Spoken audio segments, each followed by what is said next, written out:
நீங்கள் கர்த்தரோடு இருந்தால் அவர் உங்களோடு இருப்பார். நீங்கள் அவரை தேடினால் உங்களுக்கு அவர் வெளிப்படுவார். அவரை விட்டாகில் அவர் உங்களை விட்டு விடுவார். சகல ஜனங்களே கேளுங்கள், நீங்கள் கர்த்தரோடு இருந்தால்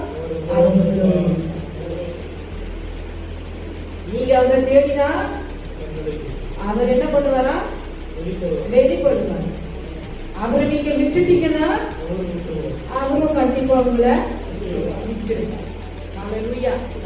ஒவ்வொரு நாளும் கூட நம்மை கர்த்தரோடு நாம் இருக்கிறோமா என்று சற்று ஆராய்ந்து பார்க்க. அந்த தினமும் காலையில எழுப்பி முழங்கால் படிக்கிட்டு கர்த்தரோடு நம்ம என்ன பண்ணணும்? ஜெபிக்கணும். கர்த்தருடைய வசனத்தை நாம வாசிக்கணும்.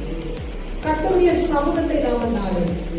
வாசித்த வசனங்களை தியானிக்கணும்.